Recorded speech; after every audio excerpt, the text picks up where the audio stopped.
Let's get it started just like this. Welcome to the Hardway Project. Hey, what's up, everybody? Welcome to the Hardway Project. Again, I'm Charles. I'm here with my man, John Mark. John Mark, what's going on, brother? Charles, it's great to see you as always. Highlighting my week, my man. Highlighting my week. Sir. Got some good stuff to talk about today. Yes, sir. We had the Clash in Italy, had the Raw afterwards, SmackDown, tons of stuff going on. There's tons of storylines to chew on. First, let's talk about Cody and Gunther. I'm curious what you have to say about this, John Mark, because I feel like this is kind of like there's no build up to it. It's kind of a throwaway match. Like it's kind of a throwaway just to keep that some type of storyline going with the Universal Champion. Yeah, man, it kills me. It slays me to say critical things about Cody Rhodes because, we both love Cody and we honor him. It's time for my man to go heel, period. Yep, absolutely. I'm very worried that he's got a shelf life. He's only got so many years left in him. And I want to see him go as not just like a complex. I want to see him go dark. I want to see him, piss off the fans. I want to see how he carries that because I'm afraid that it's just starting to get a little boring, if I'm honest. Yeah, it is. It's ran its course, man. It kind of reminds me of the red and yellow Hulkamania days, right? It kind of ran its course.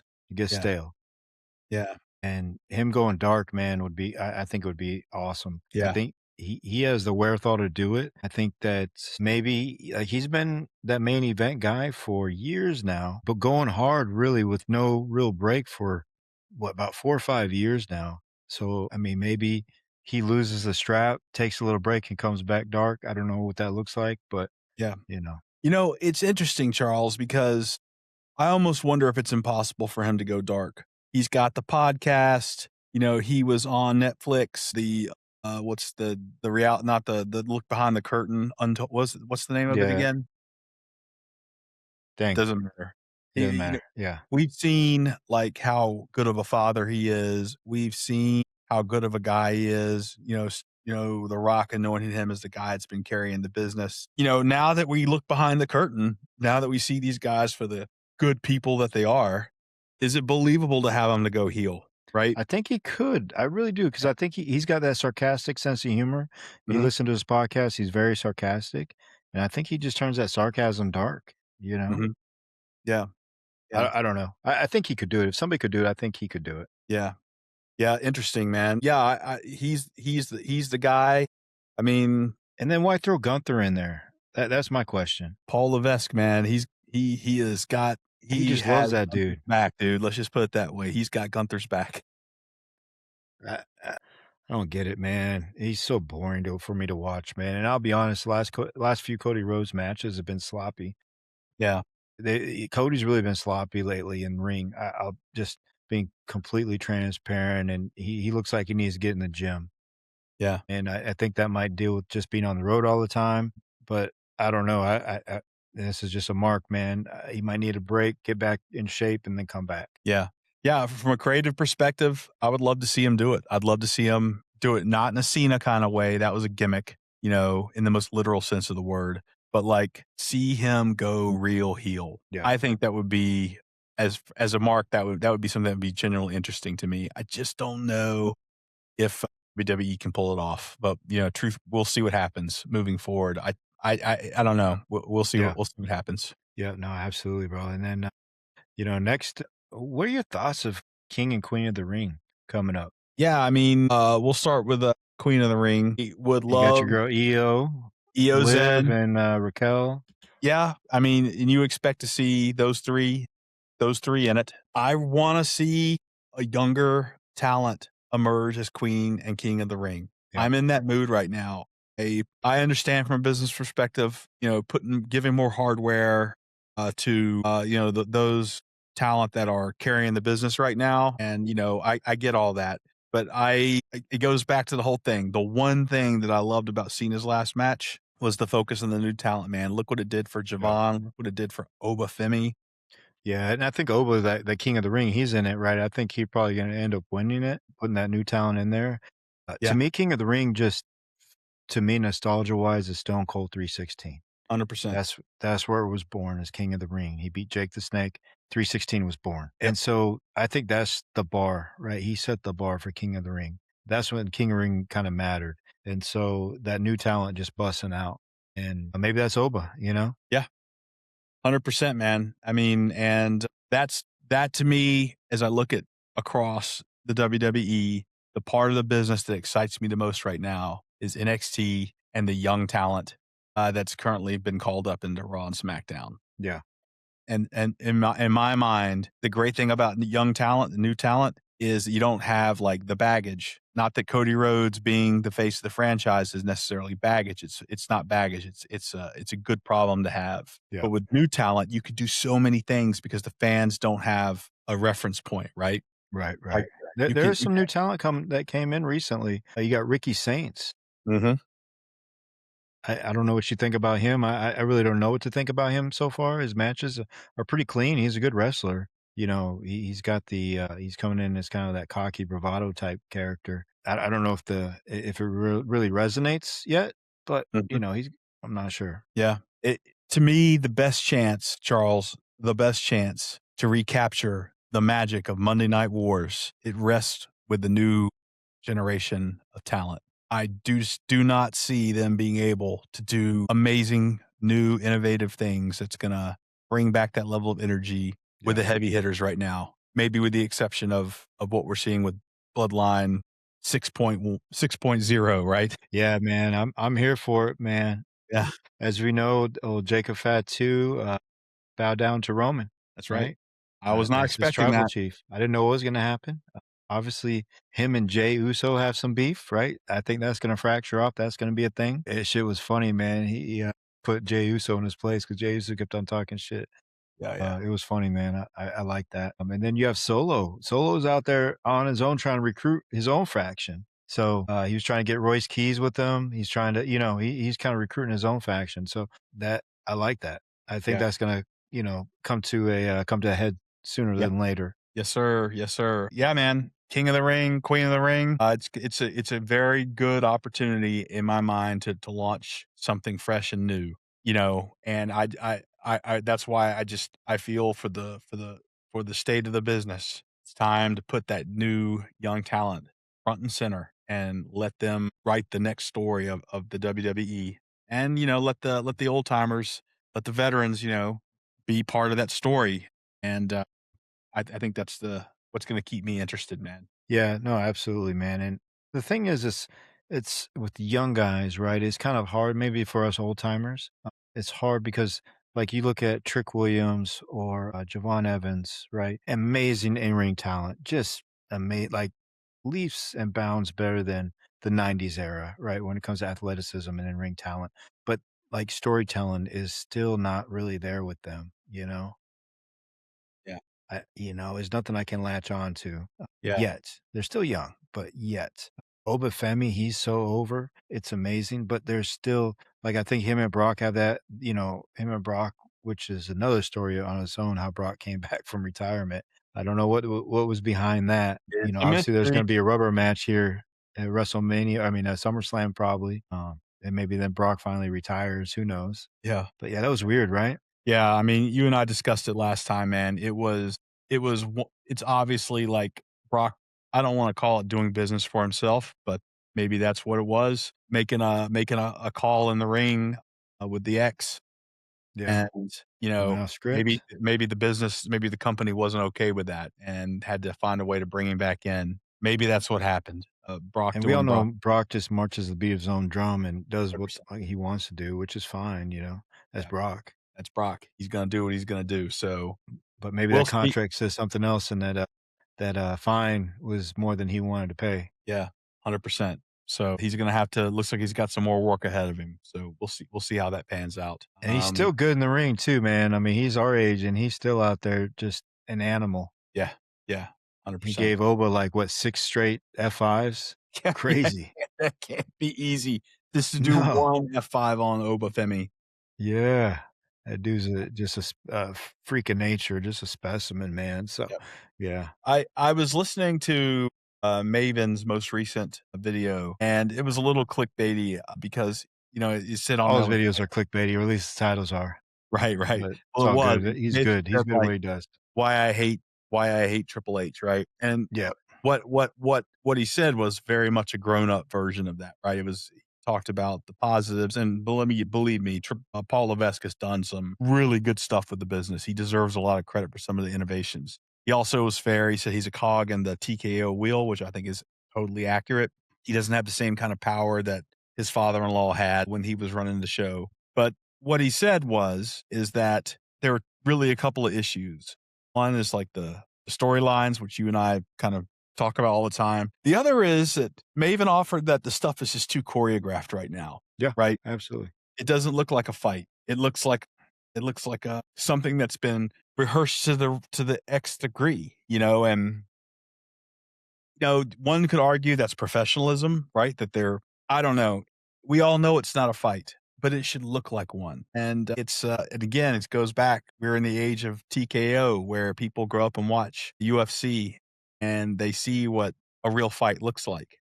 Right. And it makes you wonder if like the tastes and the preferences of that fan base hopefully will push the WWE to like get away from all this choreographed stuff. The real pros in my mind are ones who make it look like a fight. There's a lot of fluidity of motion. That's where you start telling a story in the ring, right? And you go off the crowd's reaction. Right. The great ones literally like did it in the ring, like choreographed it in the ring while you're working, like off the crowd's reaction. That's exactly right, man. So, and that's missing, right? Yeah. It's totally missing. Yeah. It's kind of I don't agree with everything that Maven says, but he's probably my favorite guy and out there, and I really enjoy his perspectives. He's a guy who's been there, done it, and he calls things like he sees them. But he's also fair, and and so when he speaks with credibility. And it made me feel good because it's like, well, that's how I feel, right? Yeah. Yeah. No, So absolutely. And we've been talking that since we started the podcast. That's what's missing, right? Like, I immediately go to memory banks and The Rock and Hulk Hogan at WrestleMania. Mhm. They called that whole match off the crowd's reaction. The crowd started booing The Rock when Hogan was supposed to be the heel, and they started cheering and doing Hulkamania shit partway into the match, and they had to adjust on the fly, and the rest of the match they just called on the fly. Yeah. Imagine superstars doing that now. They couldn't do it. I don't think they could do it. Totally true. I mean, imagine a football team, that didn't like practice every single day leading up to Friday, right? You can't go out into the field and do Pat Mahomes types of things if you don't have like the plays, the execution ahead of time completely like wired tight. And so it gets back to what Cody was saying about like house shows and dark shows and the need to do that so that they can work together more. When you work together more, that empowers you and enables you when the brights shine the biggest to be able to basically go out there and call a match based upon the crowd reaction. Honestly, though, I think we're pointing back to a business model that was completely different back in our day to what they have today. People consume content completely differently, and it's a corporation now. And I just see in the Army we called it the 2,000-mile long the 2,000-mile screwdriver from the big headquarters out into the field micromanaging, and I think we're seeing that right now in the business in the WWE in particular. Yeah, I agree with you 100%, and that's unfortunate because not a lot of stuff doesn't hit, Yeah. So that's unfortunate, man. Remember, man, Monday Night War was must-see TV. I built my duty day around waking up early in Korea and watching the Monday Night Wars, and because I couldn't see it, unless I had a VHS tape. People consume media completely different now. You don't even have to watch the stuff. You and I can get on these podcasts and we can actually talk about it. All right, and well, that's what's wrong with promos too, man. They're not shoots anymore. They're just choreographed. Yep. They know what they're gonna say. Yeah. So, I'm really hoping that this stuff happens, but structurally, Charles, with media being the way it is and corporations, being what it is, I don't think it's going to change in our lifetimes. I think if anything, it's just going to get worse. And, it's going to always give us, you and me, something to talk about, something to chew about. But we don't like that. We want to be able to talk about great moments and great storyline. And, well, it's like the greatest promo of all time to me was in King of the Ring, Stone Cold 316, right? Change not just the business, it changed culture. Yeah, you thump your Bibles and you say your prayers, it got you nowhere. Yeah. Talk Yeah. about your Psalms, talk about your John 3:16. Well, Austin 3:16 says, "I just whooped your ass," right? And even the announcers at the time was like, "Oh my gosh," like, it just like a bomb exploded because Yeah. no one knew what he was gonna say. Yep.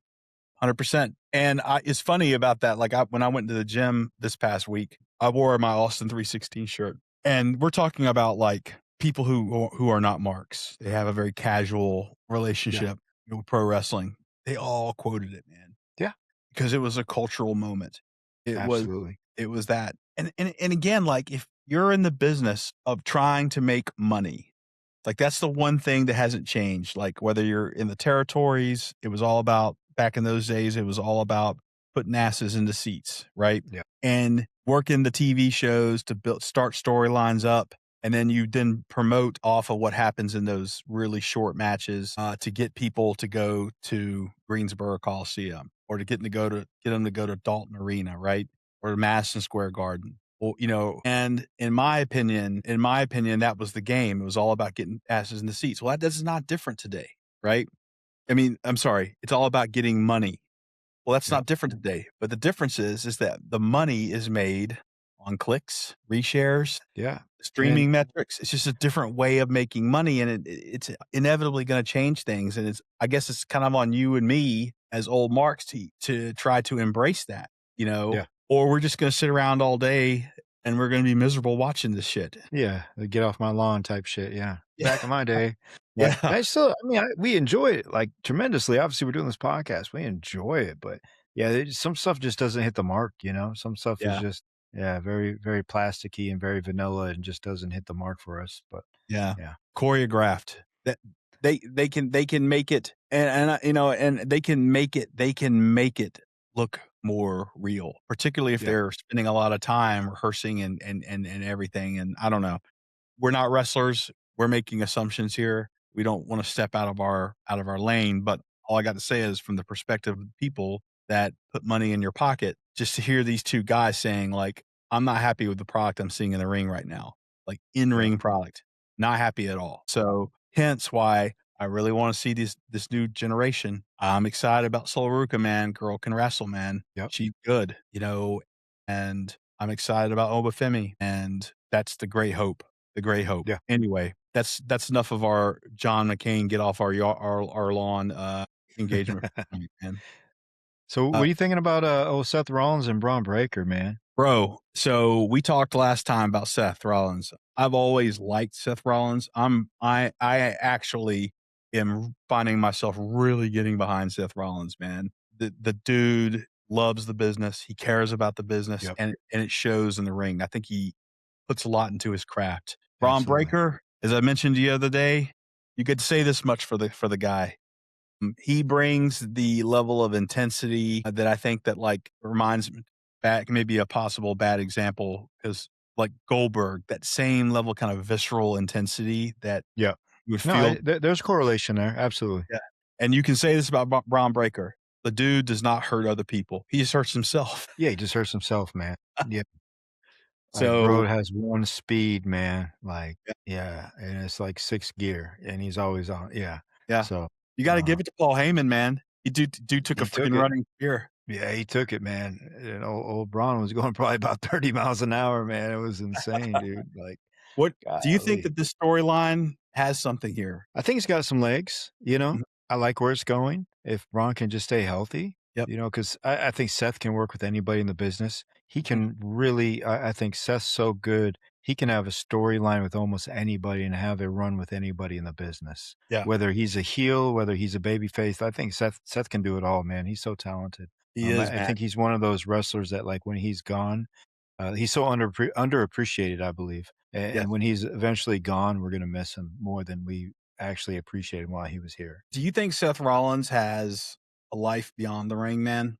Do you think he's got, like, Hollywood appeal? Yeah, I think he does. You know, he doesn't wanna do it though. You know, he Yeah, said, "I'm a wrestler and that's it," you know? yeah, They've asked him on a podcast before, and he's like, "Nah, I'm a wrestler," type yeah, deal. So, yeah, he's been wrestling since he was 16, you know? yeah, 100%. Like, I think he does a good job when he goes on ESPN and he does, like, Bears games or yeah, I think he does a pretty Yeah. good job there. I think he could do something there for sure. He Yeah. certainly has the presence and the charisma to be able to do that. But he's a relatively young guy, and I love the guy. And what I've always kind of liked him, but what really made me appreciate him was some of the shoot interviews that he did, where this was a guy during a time where he was really needed to carry the business, and he did that. And he did that probably at a younger age than most people are faced with having to do that too. And it makes you realize, like, these guys, him and Punk were thick as thieves growing up together. Punk took him in, but when he left for 10 years, as you like to say all the time, because it's the truth, that He became left everybody. He left everybody as well. Like he yeah, was didn't know anybody. went to the competition, shit talk WWE. It is so believable, man, that there's real heat between those Oh, guys. absolutely, absolutely. So I looking forward to Punk coming back. It's going to be interesting to see where they insert him. There are some recent pictures of him working out. I'll add he looked pretty doggone buff, and there was a lot of chatter about that. But he's coming back, and he's got a real shelf life. I don't know how much longer he's going to be able to do this, and I would love to see him and Seth have another really heated run where we're not talking about a heel and a baby face. We're talking about two dudes who don't like each other. They're going to have it out one last time. I would love to see that. Dude, it was funny, man. So, like, CM Punk always gets shit because of his physique, and I don't know. This was a while back. Kevin Nash is like, "Yeah, you got the heavyweight champion that won't take off his shirt." I was dying laughing. Yeah. Well, those pictures of him working out in Orlando, I was like, dude, like he's been getting after it while he's been injured. Yeah. He's been eating his protein shakes, maybe doing some other stuff too. Who I think knows? that's what Cody needs to do, man. I really do, man. Like, maybe drop the title, take a Yeah. couple months off to recover, get in the gym, get back right, and then come back. You know. But Yeah, yeah, yeah, 100%, man. I'm all about it. I think that, Paul Heyman as the X factor in any kind of storyline is absolutely able yep. to help him and Braun Breaker, kinda move forward. But I'm a big Seth Rollins fan, man. Huge. Yeah, and then, Paul Heyman's so good at what he does, he just adds another layer, and it's even another layer on top of that because Paul Heyman used to be a Seth Rollins guy, and so and he double-crossed Seth Rollins, and now he's with Braun Breaker, and, yeah, it's good, man, it's good. Yeah. Hey, man, I got some business stuff to share with you today. Yeah, go ahead, shoot, man. So, breaking news right before we came on, it turns out that, for those who haven't been following the story, there was a pretty big trial that was going on that centered around WWE's sell to Endeavor and the creation of the TKO. Yep. And we talked about during the last episode, but in short, a group of shareholders alleged that Vince favored a deal with Endeavor because it preserved his influence with the company, and other potential buyers weren't given a fair opportunity to compete. It's just classic, corporate stuff. The trial was scheduled to begin this week in Delaware, I think, and was expected to feature testimony from Vince, Nick Khan, Paul Levesque, Stephanie McMahon, and numerous other key figures kind of involved in the whole sale. We just found out that the trials has been canceled, and there's really no further information. Typically, they keep these things kind of tight-lipped. I mean, this was important because this was shaping up to be one of the most consequential legal battles in the history of modern wrestling. Now And was this a civil matter, or was this, like, federal government type stuff? no, this was a civil matter. Okay. The plaintiffs were seeking roughly, I think it was like under 500 million, and So, basically, they bought him out yeah, or it's came it's to a it's, poss- settlement. it's possible. Yeah. I think that this would have provided us really unprecedented insight into how the WWE was actually sold. And I, for one, would have really liked to have learned more. I suspect that all parties probably agreed to some sort of settlement Yeah. and Non-disclosure. non-disclosure, right? Here's your money, shut your mouth. Yeah.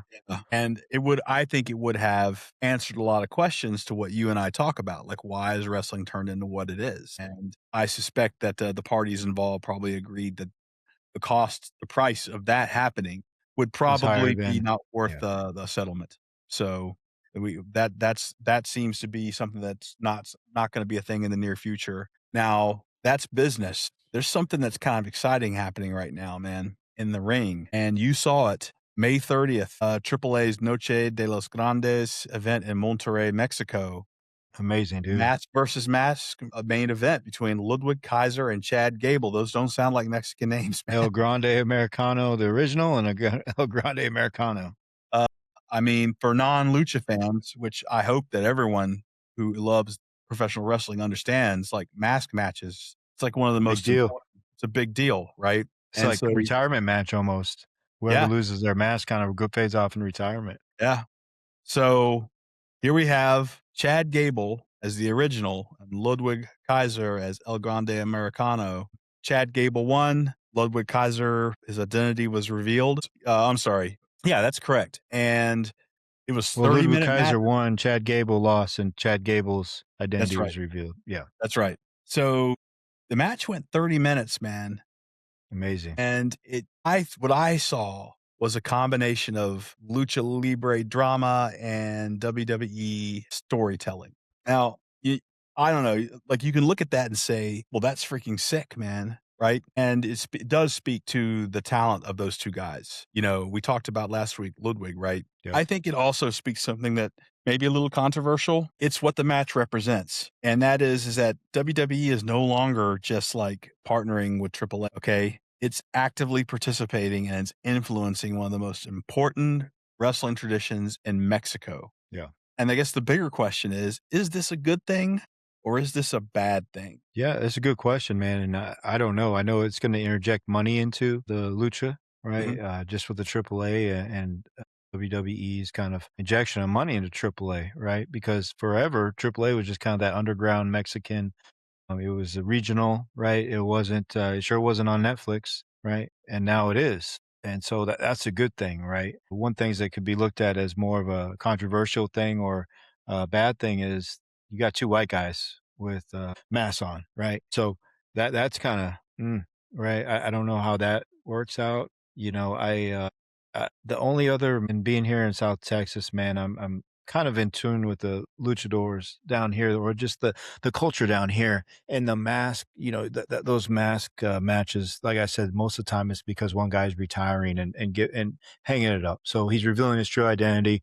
He's going to go retire. A lot of times they do this a lot, whereas like you have there's probably been 20 La Parcas. Mm-hmm. That's right. Right. And so the Americano 1, 2, 3, 4, 5, 6 is kind of in line with that lucha culture. So it's not a rip off, or it's not, I guess, it's just in line with that culture, which is fine, which is cool. But yeah, I'm not sure how to take it. I mean, it was an amazing match. Two guys are just top of their game wrestlers. Chad Gable's amazing. Mm-hmm. And as you can see, just the crowd's reaction in Mexico, I mean, they loved it. They loved it. Like there were people crying. And so I think, I think it's overall good for AAA and just the lucha wrestling. I think it's going to interject some eyes and some money, and where there's been so much talent there forever that really just haven't had the eyeballs on it like they are now. I agree with you, Charles. I think it's a net good. I think if it's managed correctly, right? And I feel good the fact that Rey Mysterio is kind of like the top general dog. manager. Yeah. And he's the top dog. And I think Rey... Keep him off the mic, please. We love you, Rey, but God dang, you're horrible on the mic, man. Yeah. I mean, I think that Rey has had his feet in both worlds. And I think that Rey is in the best position to be the steward of that tradition. Yep. But to your point, and this is important, Charles, to your point that you made, the fans loved it. They loved it. And, if anything, it's a hat tip. Japan and Mexico, man, like dude, the impact that lucha has had on Japanese strong style is evident, right? And the impact that it's had in North America with the big promotions, it's evident. And those things are all great. The only thing you hope for is that that it doesn't become a victim of WWE's larger business goals, right? Exactly. Yeah, exactly. The product that we're talking about from a North American tradition perspective, the same thing doesn't happen to the luchas. And I think with Rey being at the top, we're probably going to be okay. I think so, man. Like I said, we said it interjects money, but with that money comes control, right? Now they have a say so because you're getting this money, and so we'll see where that ends up. But before this, most people didn't even know what AAA was, Right. Right. So Right. Yeah. net good, like you said. Net good.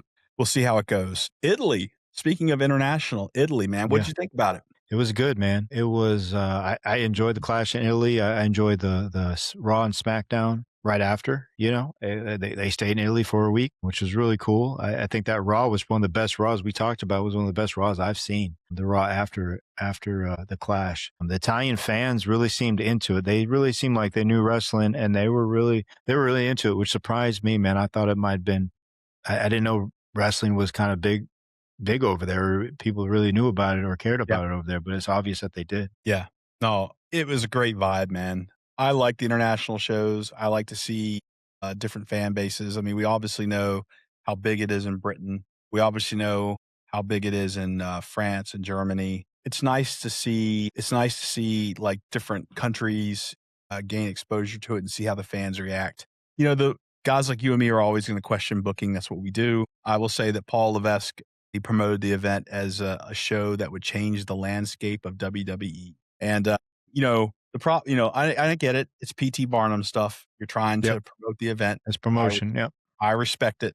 And I'm not criticizing Paul for that. The question then is like, did it deliver the goods? And I think that it's fair to say that in large, yes, right? Market expansion, the matches were pretty good. The matches were good, man. I give a shout out to my girl Jade, man. She had an amazing match. She did.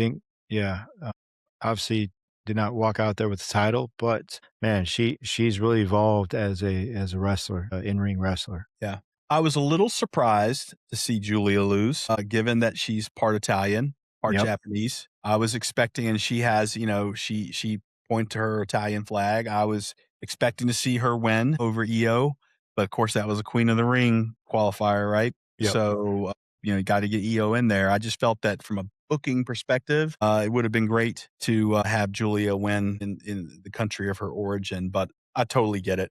And these people are pros. Her time is coming. Io's time is now, and the business has to do what's right for the business. So yeah, it's great, man. And there's a great tradition of Italian wrestlers. Bruno Sammartino, man. Yeah, no, absolutely, man, absolutely. Then you had the Fatu and Roman Reigns match, right? Yeah. Bloodline rules, or Samoan. What would they call it? Can't think of whatever rules it was, but it was dang, I forget what it was called off the top of my head, but basically no holds barred. Do what you do. No count outs, no disqualifications. Yeah, it was a good match, man. It was a really good match. I think it started off kind of slow, but it picked up, and it was a good match, man. They really had a good match. Yeah. 100%. So looking ahead, we have quite a few things to look forward to. We got Raw tomorrow night. Anything that kind of captured your imagination, or are you focused on the Spurs and the Knicks right now? Yeah, I think the Spurs Knicks, right? But I still, one thing that I'm always going to say, man, Penta, Intercontinental Champion, he works every SmackDown and every Raw. I swear to God, he has that belt on the line and wrestles. Man, he is a working champion. Like, he is a fighting champion. I love Penta. And every one of his matches is top tier epic match. Like, he puts it on the line every match. Such a good man. Love Penta. I would like for him to, maybe challenge that heavyweight, go to heavyweight, or even Universal, man. I think he's it. So, and then just see how this bloodline thing shakes out with Solo, with obviously Jacob Fatu and Jey Uso, not seeing eye to eye, and John at each other, with Roman being the head. Obviously, he's going to have to get them under control, or how that's going to maybe break off and faction. Just interesting to see. Yeah, a lot to look forward to, I think, for the coming week. And yeah, isn't Rey Mysterio and Penta wrestling for the that's right, Intercontinental Champion? How about that? Did you see, speaking of over, and speaking of fighting champions, did you see the General Insurance commercial with Rhea Ripley? No, I did not. Check it out. Do yourself a favor, check it out. Rhea Ripley's now doing commercials, which I love that. I absolutely love that. Congratulations to Io Sky announcing her marriage. It's interesting with some of the Japanese talent going back home. And she's one of the key pieces right now to the product. Her going public with her marriage and then bringing her husband in to NXT, I think is a good thing. It helps encourage her to stay in the country and to continue performing. They get to live together in Orlando and they get to pursue their dreams. So he's pretty tough, man. But like I think she's probably the reason why they lined all that up just to keep her there so that she doesn't go back home and Yeah. want to be with her family. Yeah, man, that's good, man. Hey, man, I heard something that you're gonna like. So Jade Cargill, I listen to every morning. I listen to ESPN radio at the gym. Right, we're on my way to work, and they have wrestlers in. Wrestlers come in, and Jade was there. This was before her match at Clash, and she basically explained being a heel. Because she's on these radio shows that they're wrestling fans, but they're casual. And she said, her husband played in the major leagues. Was one of the best shortstops in major leagues, or second baseman in the major leagues for years. Brandon, can't think of his name, but he was really good. And she says she learned being a professional from him. She says he used to stay after every game for hours until he signed everybody's autograph. Yeah. And she says she used to give him hell because like, we have to go home, we have to do this, we have to do that. And he basically said, you'll never know when this is going to stop. These are the guys that support and allow us to live the life we live. Right. Yeah. And so she said, hey, I always remember that, but she's like, it kills me because she plays a heel outside the ring too. She really embraces being a heel. So she's like, hey, I got these people at the airport coming to give me, want a picture with me, want a signature from me. And I'm a total bitch to them. And she's like, deep down, it really breaks my heart because I got these little girls. And she's like, I got to stay in character. Hey, man, I respect that.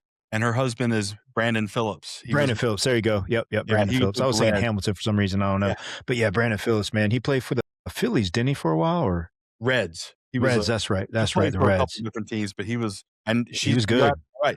Very good. And he had some really funny moments. But yes, Brandon Phillips with the Reds. But I respect what she's doing, man, because something that I've noticed, you and I both love heels, and heels set the tone. They set the tone many times. They call the matches. In my opinion, the whole product is built around heels, right? And heels are all about elevating the baby face at some point. And she's paying her dues and she's doing real business. And again, I firmly believe just because of her sheer physicality and the aura that she has, once her wrestling skills and her mic skills continue to improve, I think she's going to be the complete package. I think she's going to be one of the great ones. She's just going to continue to develop her skills. One thing that blew me away, she's only been wrestling for 7 years. Right. And I think they have a daughter, man. Imagine having those genes. Oh right? my gosh. Yeah, I know, right? Yeah. You have a major league second baseman, a veteran, was probably in the big leagues for over 10 years. Oh yeah. And then she played college ball. She played college basketball. And you look at her physique, like that kid's destined to do great things, man. Oh yeah. Yeah. No doubt. No doubt. Yeah. So pretty exciting. I'm happy for like what you and I kind of predicted after WrestleMania. She kills it at WrestleMania, which she did.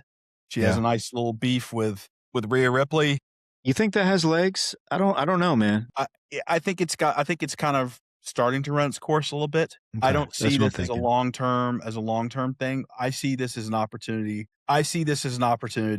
For Jade to elevate in the business.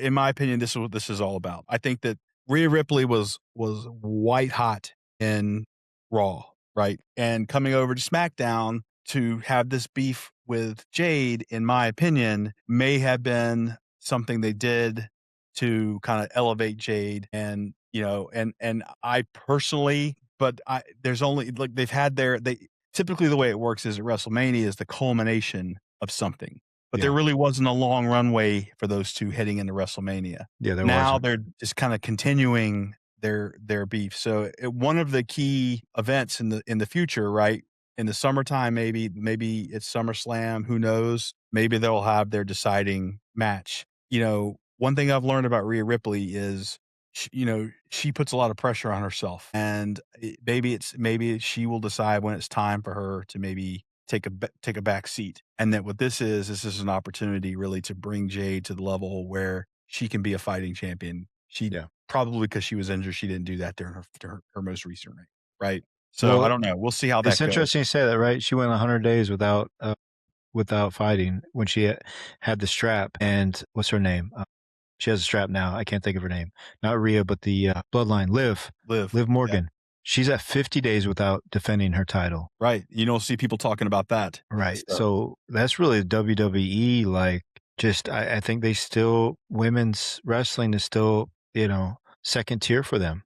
And Imagine Penta not fighting for 50 days. And it's sad, man, because there's so much talent there. And it speaks to what Rhea Ripley and Jade and Io, they're having to carry it, man. And it all comes back to those clicks, man, those retweets, those likes, and it can burn people out, man. It burns them out in business world. It burns them out in every walk of life. Why would wrestling be any different? So True. I'm pulling for her, man. I like Yeah. her. I think she's got it. She just needs to be given the shot, and she needs to take advantage of the shots that she's presented. And so That's it. And it's just, I just think women's, and maybe with the house shows coming in, the women have more, even though it's not televised, but at least they get more exposure, right? Even as local, you're still going to see internet clicks and internet on it, right? Social media, still going to be on social media, house shows, just by people being on their phones. And so I think maybe, they get some more exposure to that. Maybe it's just, they have a Raw and a SmackDown, right? And then a PLE, but like there's only so many matches and they only have so much time, right? And it feels like the men's matches are prioritized and then the women's matches are just kind of thrown as like an afterthought sometimes. Yeah. 100%. What do you think about Natty by Nature, man? Indifferent, man. Mm-hmm. It's there, right? Like it's there. She's got the technical piece, just like her father, just like her, I've always been indifferent to her, man. There's nothing that like grabs me. Right. She has like this hardcore kind of persona that she's kind of identified. And she recently did like she recently did a independent show. Shannon Belzer, is that her name? She used to be in WWE. I probably butchered her name, but she recently did an independent show, and it was one of those matches that had no ropes. It was a pro style match, but there were no ropes, right? Wow, and interesting. It was all ground, right? And it was a bloodbath, man. Those girls were absolutely busted open, both of them, during the course of that match. And it had kind of like an old school kind of feel to it. Right. And I remember thinking to myself, first off, that's never going to fly in WWE. No. Right? So can't get color in WWE nowadays. Can't do it. So I wonder if people like her just don't have much of a future in WWE because that's her game. Is that kind of hardcore ECW kind of thing. And, when you're in WWE, you can make a lot of money, you can get a lot of exposure, but you're not going to be able to really explore the full scope of your talents. So it got me thinking when I saw that, like that was another thing that Maven had mentioned, Charles, he had mentioned that like one of the things that Paul Levesque has done very well is he has actually been a lot more accommodating to wrestlers who want to actually go outside the WWE and do things. Like you obviously Steph Care, she went out. We mentioned Natty by Nature. They're actually able to go out. There's some work with TNA that's been done. Yeah. Is it Vince would never do that because he saw everything outside as, I mean, micromanage everything to the most minute detail. Yeah. And that's just who Vince was. He wouldn't let any wrestler do anything. Like if you wanted to go do a movie, Vince is like, yeah, fuck you. Like go do it and don't ever come back. Right. Yeah. Unless you're John Cena or Dwayne Johnson. Or Hulk Hogan, right? Okay. Well, even Hulk Hogan, that first movie or two, he didn't let him do. He didn't want him to do. Bro, I wish that he didn't let him do. Oh, you talking about No Holds Barred? Yeah, I think it was. Yeah. That movie was so bad. It's so bad I have to watch it again because it's literally enjoyable to watch that. We should actually do a whole episode of No Holds Barred. What was it? Thunderlips? Was that his name? Thunderlips? That was Rocky. Oh, that was Rocky. That's right. He did Rocky. Yeah. No Holds Barred was the one that Vince McMahon and Hulk Hogan co-wrote as a WWF production. And Oh, that's right. Debo from Friday was like the heel in that's that, right. right? That's right. That's right. Yeah. That Yeah, movie Zeus. Yeah, Zeus. He wrestled. He was in WWE for a second. was on WWE. Remember they showed Rest in peace, man. They say he was one of the nicest guys in the world, man. Oh yeah. They showed, if you remember, they showed that they had that was a pay-per-view. They showed that on the movie, and then they showed their match later on that night. And it was that was pretty cool. But like that movie was so bad. Bro, we should do a whole episode like clowning that movie and how horrible. No holds barred. Yeah. You're gonna have to We'll watch do it to truly like dig into it. I haven't seen it since I was a kid, bro. Yeah. It's been a while. Dookie. Yeah, Yeah. if you know, you know. All Oh, right, that's all funny. I got, my brother. What It else was like Macho Man. What movie was that when he's like he was Bonesaw? Yeah. What movie was that? He's like, yeah, I forget his Running line. Man. It was, Running Man. Was it? no. Blade Runner. Maybe, yeah. Yeah. Yeah, it was Yeah. hilarious, man. Oh, yeah. But yeah, hey man, That's an interesting go one. We ahead. should actually do an episode that talks about like wrestling in the movies. Like Let's do it. whether it like we can talk there's some damn good critically acclaimed movies about that have pro wrestling as the wrestler. There are some really good ones, but then there are also some where talent goes out and basically makes a check for a really shitty product. We can have a lot of fun talking about that, man. So we should do that. Hell yeah. Hey man, before we go, don't you have an independent promotion you're going to here soon? 21 June here in Washington, D.C. Fight Club. I will be there ringside. Nice. You got ringside tickets? Yes, sir. How much they cost you? $20. Yep. $20. I'm looking forward to it. Taking mama with me yeah. too. Hell yeah. She'll enjoy it, I'm sure. Yeah. Have a good time, man. Just have a good time, bro. Yes, sir. Looking forward to it.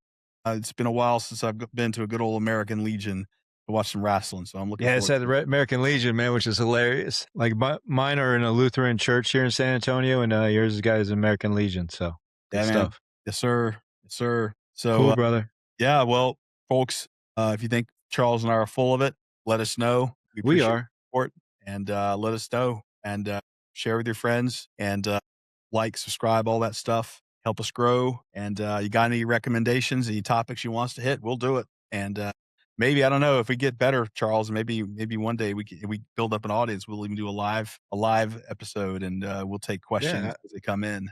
That'll absolutely, be real bro. We got to get absolutely first. So it's not absolutely, bro.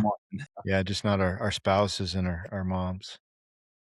Good to talk to you, my brother. All right, Joe. Yeah, good to see you, man. All right, we'll catch y'all later. All right.